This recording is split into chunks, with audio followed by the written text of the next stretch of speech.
Okay, children, moving ahead with chapter 10. Today is the last day when we will do this chapter, and then we will after this lecture, we'll do a few extra sums of chapter 6, okay, which are still left. Now, these two sums, as I had told you in the last class, these are textbook exercise examples, and these two sums are very important because they're asked many times, okay. So once we discuss them, and then you have to just do these sums one or two times so that you know them perfectly. First sum is this: TP and TQ are tangents from external point T, and you have to prove angle PTQ is equal to twice of OPQ. यानी आपको prove करना है, मैंने in terms of 1 2 3 4 लिखा है so that is simpler for you to follow. ये angle 1, angle 2, angle 3 और ये OPQ एंगल 4. तो ये लोग basically prove angle 1 is equal to twice of angle 4. अब आपको गिवन क्या क्या चीजें एक तरह से, एक तो ये TP इक्वल टू TQ है क्योंकि वो क्या है, आइसोसेलेस ट्रायंगल है, ठीक है, ये चीजें आपको मालूम है. फिर आपको एक चीज और मालूम है, एंगल OPT 90 डिग्री है. एंगल OPT 90 डिग्री है बिकॉज ये रेडियस है एंड ये टेंजेंट है, तो दिस एंगल इज 90 डिग्री. ये चीजें इस क्वेश्चन में गिवन है. Now ideally I wanted to stop the video. ये चीजें गिवन है. अब आप 15-20 मिनट आधा घंटा लेके ट्राई करो एक बार सबको, ठीक है. नो टाइम लिमिट, अपना आप ट्राई करो कि क्या आपसे ये सब होता है. ओके, मैं आगे इसका सोल्यूशन कर रहा हूँ. Hopefully you would have tried it once. हमेशा मैं ट्राई करने के लिए इसमें बोलता हूँ कि अगर आप अपने आप ट्राई करके निकालोगे तो वो सोल्यूशन आपको ऑटोमेटिक ध्यान रहेगा. फिर जैसे जो रिवीजन वगैरह के टाइम आपको ये जैसे सम ज़्यादा करना नहीं पड़ेगा, क्योंकि जो सोल्यूशन हम खुद निकालते हैं वो हमें ज़्यादा अच्छे से याद रहता है. जैसा एनीवे, अब जैसे ये है, ये ट्राइंगल TPQ अगर हम देखें, एक तो TP इक्वल टू TQ है हमारे पास और ये ट्राइंगल है, तो angle 1 plus angle 2 plus angle 3 कितना होता है, 180. अब एंगल 2 और 3 इक्वल होंगे, आपने 9th में पढ़ा है sides opposite to equal angles are equal, तो वो लिख देना. और फिर एंगल 1 और यहाँ एंगल 3 की जगह भी मैं एंगल 2 लिख देता हूँ, तो 2 एंगल 2 इज इक्वल टू 180. अब मैं सब कुछ इन टर्म्स ऑफ एंगल 2 लिखता हूँ और बाकी चीजें वहां ले जाता हूँ. तो 2 angle 2 is equal to 180 minus angle 1, यानी एंगल 2 इज इक्वल टू, वे 2 नीचे जाएगा तो 90 माइनस हाफ ऑफ एंगल 1, ठीक है. ये 2 नीचे गया तो 180 के नीचे गया तो ये आया, एंगल 1 के नीचे गया तो उसका और 2 रह गया. लास्ट स्टेप, हमें मालूम है angle 2 plus angle 4 is equal to कितना है, 90 डिग्री. और रीजन हमें मालूम है क्योंकि ये रेडियस है और ये टेंजेंट है, तो जस्ट राइट दैट. एंड यहाँ पर सब आप एंगल 2 की वैल्यू सब्स्टिट्यूट कर दो, 90 माइनस, ओके, 90 कट, और ये वहां ले जाता हूं मैं, एंगल 4 इज इक्वल टू 2 से मल्टीप्लाई हुआ, तो angle 4 is equal to angle 1, जो हमको प्रूव करना था. ये बेसिकली हमने टेक्स्ट बुक का ही सोल्यूशन किया है, थोड़ा सिंपलर वे में लिखा है so that and I explain you the steps. In case आपके पास कोई और मेथड है, of course you can always go for it also if you find the answer by any method. First step हमने इसमें क्या किया था, बस ट्रायंगल TPQ में हमने 180 डिग्री वाला लगाया एंगल सम प्रॉपर्टी. और एंगल 2 और एंगल 3 क्या होते हैं, इक्वल होते हैं, क्योंकि TP इक्वल टू TQ है, तो रीजन लिखेंगे आप. फिर एंगल 3 की जगह भी एंगल 2 लिखा तो 2 एंगल 2 आ गया, तो 1 प्लस 2 एंगल 2 180, 1 को वहां ले गए हम, और फिर एंगल 2 की वैल्यू लिखी हमने.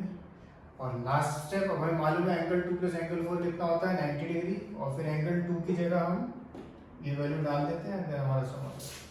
Okay, so this is one example. ये टिपिकली आता है तो 2 से 3 मार्क्स का आता है जब भी आता है. नेक्स्ट इज दिस सम. ये टिपिकली आता है तो 3 to 4 मार्क्स का आता है. जनरली जब भी we are doing sums, I always try to और teach you to do the sum by the fastest possible method, so that in exam you have time for more sums.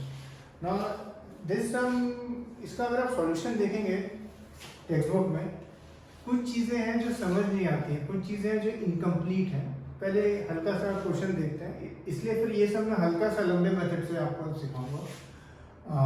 Anyway, सबसे पहले इस question में आपको given है एक PQ cord है जो 8 सेंटीमीटर की दी हुई है। रेडियस आपको 5 सेंटीमीटर दिया, ये रेडियस OP 5 सेंटीमीटर है। आपको गिवन है TP एंड TQ टेंजेंट है, TP एंड TQ टेंजेंट आपको गिवन है, और आपको ये फाइंड TP यानी कोई भी एक टेंजेंट बेसिकली निकाल देनी। एक कंस्ट्रक्शन हम करते हैं, ज्वाइन OT को ज्वाइन किया हमने एंड ज्वाइन OQ। हमारा इस सम में ये एक एम होगा कि हम किसी तरह से इक्वेशंस बना दें यूजिंग पाइथागोरस एंड देन उनको आमने से सामने से इक्वेट करेंगे तो हमारा सम हो जाएगा। अब जैसे अगर आप इस सम का सॉल्यूशन देखो, लिखा है उसने, टेक्स्ट बुक का पढ़ रहा हूँ मैं, ज्वाइन OT जो हमने ज्वाइन किया, let it intersect PQ at the point R, let it intersect PQ at the point R, then triangle TPQ is isosceles, TPQ isosceles है वो सही है because TP and TQ का है टेंजेंट है, and TO is the angle bisector of angle PTQ। वो कहता है TO जो है एंगल बाइसेक्टर है एंगल PTQ। सबसे पहले TO angle bisector angle PTQ है वो हम प्रूव कर सकते हैं, बट ऐसी कोई थ्योरम नहीं है जिससे हम ये स्टेटमेंट डायरेक्टली लिख दें कि भाई TO is angle bisector of PTQ। ऐसी कोई थ्योरम ना हमने इस चैप्टर में पढ़ी है ना हमारे कोर्स में है। फिर आगे लिखता है so OT perpendicular to PQ। Again OT perpendicular to PQ again हम प्रूव कर सकते हैं, बट इसने बस केवल एक स्टेटमेंट में लिख दिया है so OT perpendicular to PQ। Of course वो इसलिए लिखना चाहता है क्योंकि परपेंडिकुलर फ्रॉम द सेंटर क्या करता है, बाइसेक्ट द कॉर्ड करता है। तो फिर ये 8 आ जाएगा, 8 है तो ये 4 आ जाएगा PR, और PR 4 आ जाएगा तो हम OR बहुत इजीली निकाल सकते हैं पाइथागोरस थ्योरम से। आगे जैसे आप देख रहे हैं OR वो निकाल रहा है 3 सेंटीमीटर। एनीवे लिखता है so OT perpendicular to PQ, therefore OT bisects PQ which gives PR equal to RQ which is 4। तो इसमें जो दो स्टेटमेंट इसने लिखी है, एक तो join OT and it is perpendicular bisector of bisects PTQ, और दूसरी चीज therefore OT perpendicular to PQ। ये दोनों स्टेटमेंट का कोई क्लियर कट रीजन नहीं लिखा है उसमें हमें, क्योंकि ना तो हमारे पास कोई थ्योरम है ऐसी जो स्टेटमेंट ये चीज कहती है। जैसे TP इक्वल टू TQ की तो थ्योरम है कि टेंजेंट जो होती है वो इक्वल होती है फ्रॉम एक्सटर्नल पॉइंट, और सिमिलरली ये एंगल 90 क्यों है वो भी उसका उसने कोई रीजन नहीं दिया है। तो ये जो दो चीजें जो सपोजिशन इसने की है ये हम हल प्रूव कर देंगे 1 मिनट में, उसके बाद फिर हम सब आगे लेके चले जाएंगे। जैसे वो फिर उसके बाद हम टेक्स्ट बुक को ही मिरर करेंगे, उसमें 2 मेथड है, एक इजी वाला मेथड मिरर करेंगे, और सबसे पहले ये 2 चीजें हम प्रूव करेंगे।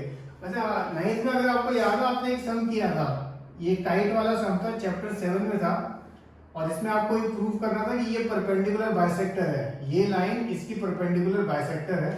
तो और अगर आपको याद हो आपने पहले ये 2 ट्राइंगल कॉन्ग्रुएंट प्रूव किए थे बड़े वाले, और फिर उसका CPCT यूज करके ये 2 छोटे किए थे ऊपर वाले।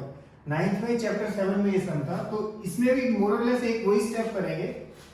सबसे पहले ट्राइंगल आप TPO एंड ट्राइंगल TQO को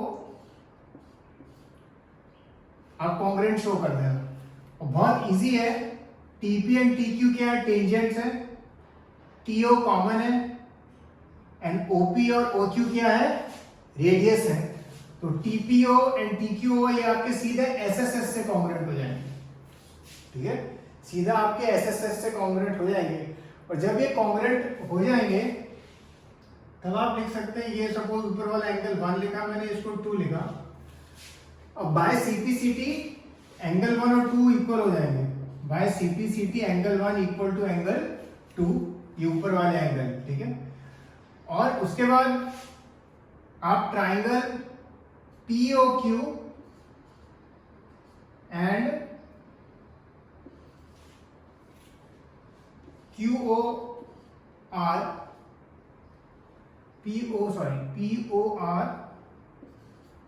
POR एंड ट्राइंगल QOR को आप बहुत इजीली कॉन्ग्रुएंट शो कर सकते हैं।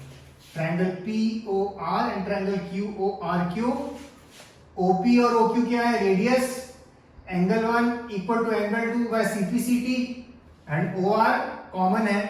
तो भाई SAS ये दोनों ट्रायंगल कॉन्ग्रुएंट हो जाएंगे, और अगर ये दोनों ट्रायंगल कॉन्ग्रुएंट है तो आपको क्या मिलता है, PR is equal to RQ।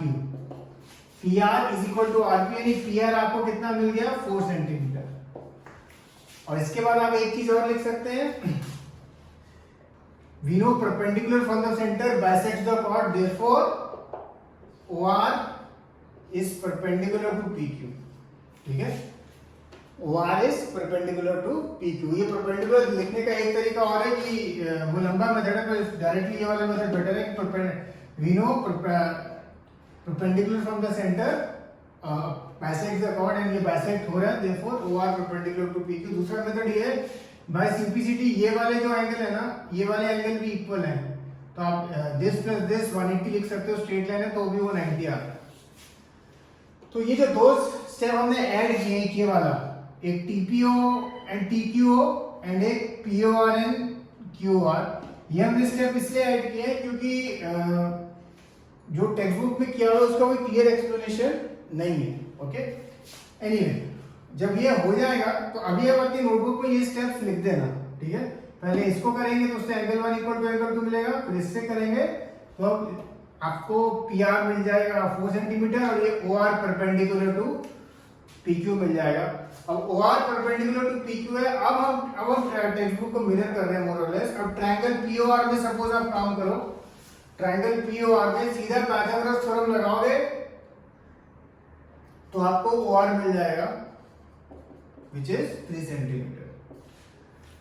अब कहते हैं लेट हम TP equal to x, TP हमने x ली, और TRY, let TP equal to x and TRY। अब ट्रायंगल PRT में काम करते हैं।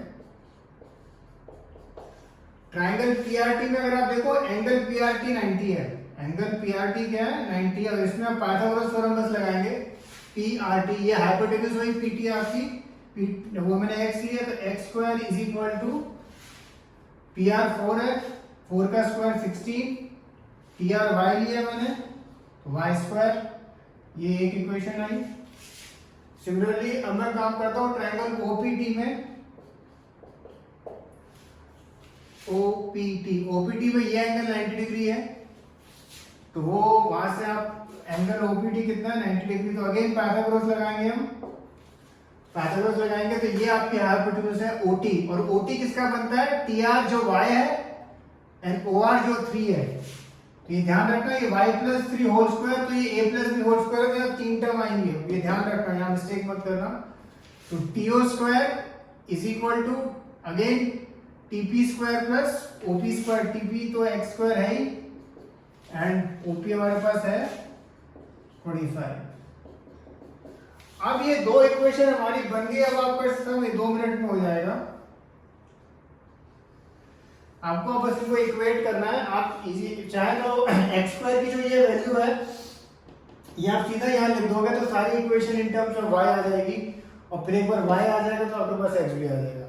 इस क्वेश्चन में आंसर क्या कहते हैं फ्रैक्शन में आएगा, तो आप उसको फ्रैक्शन में रख सकते हैं। ओके, अच्छा, अब एक कॉमन क्वेश्चन कई बार बच्चे पूछते हैं मेरे से, सर एग्जाम में अगर ये क्वेश्चन आए तो जैसे टेक्स्ट बुक में तो लिखा है कि बस सीधा ज्वाइन OT एंड वो जो दो सेंटेंस लिखे हैं उसके बाद स्ट्रेट अवे वो ये वाला स्टेप करने लग जाता है OR3 और ये आगे का पूरा सब। तो हमें वैसे लिखना है या आपने जो लंबा वाला मेथड बताया है SSS SAS ये सब करके करना है। तो मैं आपको क्या करना है, अगर आपकी क्लास में चैप्टर हो गया है, अगर टीचर ने इसमें क्या होता है, आधे टीचर जो है लंबा वाला मेथड कराते हैं प्रॉपर वाला, आधे टीचर है वो टेक्स्ट बुक को ही फॉलो करते हैं। तो अगर आपकी क्लास में आपके टीचर ने डायरेक्टली वाला मेथड किया है तो आप जब टेस्ट होगा तो आप डायरेक्ट वाला मेथड कर सकते हैं, और अगर आपके टीचर ने लंबा वाला मेथड किया तो आप लंबा वाला मेथड कर सकते हैं।